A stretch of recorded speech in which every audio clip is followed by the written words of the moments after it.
भाकपा माले का 11वां धनवार प्रखंड सम्मेलन का आयोजन कामरेड सरयू पासवान और कामरेड दीपन महतो सभागार धनवार के बरजो में हुआ। सम्मेलन में सर्वसम्मति से 43 सदस्यीय प्रखंड कमेटी का चुनाव किया। इस कार्यक्रम के मुख्य अतिथि के रूप में धनवार के पूर्व विधायक राजकुमार यादव उपस्थित थे। इस प्रखंड सम्मेलन में नए कमेटी का गठन कर उसका विस्तार किया गया। पर्यवेक्षक पूरन महतो, उस्मान अंसारी व सीताराम सिंह की देखरेख में नई प्रखंड कमेटी का चुनाव किया गया, जहां नवगठित कमेटी ने किशोरी अग्रवाल को पुनः धनवार प्रखंड कमेटी का सचिव चुन लिया गया। सम्मेलन की शुरुआत झंडोत्तोलन कर व शहीद साथियों और किसान आंदोलन में शहीद किसानों को याद करते 1 मिनट का मौन धारण रखा गया।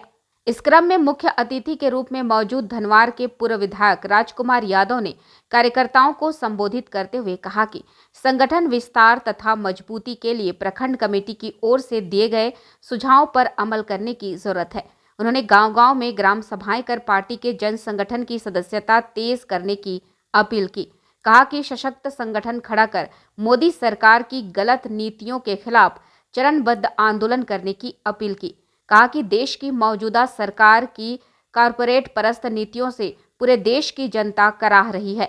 जब से देश के अंदर मोदी सरकार आई है, महंगाई, बेरोजगारी, लूट, दमन, सांप्रदायिक हिंसा बढ़ी है।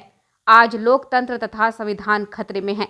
इस कोरोना काल में देश के अंदर लगभग 40 लाख मनुष्यों की मौत हो गई है और मोदी सरकार आंकड़ा छुपा रही है। उन्होंने तीसरी के 2 सगे भाई अंशु वर्णवाल व चंदन वर्णवाल की हत्या के मामले में भी उनके परिजन को न्याय मिलने तक संघर्ष जारी रखने की बात कही। कहा कि तीसरी में इतनी बड़ी घटना होने के बाद भी यहां के सांसद व विधायक चुप्पी साधे हुए हैं। धनवार प्रखंड का ये 11वां पार्टी का प्रखंड एरिया सम्मेलन है और ये सम्मेलन पार्टी को प्रत्येक वर्ष जो है सो संगठन को मजबूत करने के लिए जो हमारे पार्टी संविधान का नियम है उसके हिसाब से किया जाए। हमारा इस सम्मेलन का मकसद है कि पार्टी को फिर से धनवार में पुनर्स्थापित करके और एक बड़ी पार्टी के रूप में यहाँ बनाना है। हमारे लगभग आज 1000 पार्टी कार्यकर्ता धनवार प्रखंड के अंदर में हम लोगों ने बना करके सम्मेलन कर रहे हैं और हमारा लक्ष्य है कि कम से कम यहाँ पर 4000 पार्टी मेंबर को निर्माण किया जाए। अभी आप देख रहे हैं कि जिस तरह से मोदी सरकार के खिलाफ पूरे देश की जनता जो है विक्षोभ में खड़ी है। आज आप देख रहे हैं कि चारों तरफ लूट, महंगाई, भ्रष्टाचार जो सो मोदी की देन है और महंगाई तो इतना बढ़ गया कि डीजल, पेट्रोल, किरासन तेल से लेकर के कड़ुआ तेल जो रोज़मर्रे की चीज़ें हैं, मोदी सरकार का कोई नियंत्रण नहीं रह गया और जो भी नीतियां यहाँ पर लाई जा रही है वो सिर्फ अडानी अंबानी को खुश करने के लिए, पूंजीपतियों को खुश करने के लिए।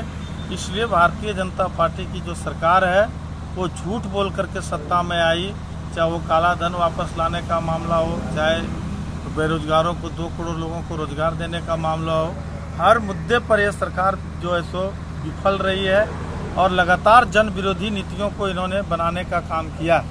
आज इस सरकार के खिलाफ जो लोग आवाज़ उठाते हैं उनको देशद्रोही के मुकदमे में लाद दिया जाता है, जेल में डाल दिया जा रहा है। फादर स्टैंड स्वामी की मौत हो जाती है, उनको जमानत नहीं मिलती। तो इस तरह से पूरे मोदी सरकार संविधान और लोकतंत्र को ख़त्म कर रही है, लोगों की आज़ादी को छीन रही है और पूरे देश के अंदर में एक आपातकाल की स्थिति है जो किसी भी कीमत पर हमारी पार्टी बर्दाश्त नहीं करेंगे और हम जनता को एकजुट हो करके और जो एक लड़ाई लड़ेंगे। अभी अंशु वर्णवाल और चंदन वर्णवाल की बेरहमी से अपहरण करके हत्या कर दिया जाता है, लेकिन आपके निकम्मा सांसद और विधायक एक शब्द नहीं बोलते हैं, उनके लिए कोई आवाज़ नहीं उठाते हैं। इससे साफ प्रतीत होता है कि यहाँ पर जो है सो पूरी तरह से कहिए कि या बेधनवार और कोडरमा लोकसभा में एक ऐसे सांसद और विधायक मिले हैं जो जनता का कोई काम का नहीं है। इसलिए हमारी पार्टी इसके भी खिलाफ में एक जो है सो जन संघर्ष को तेज करेगी।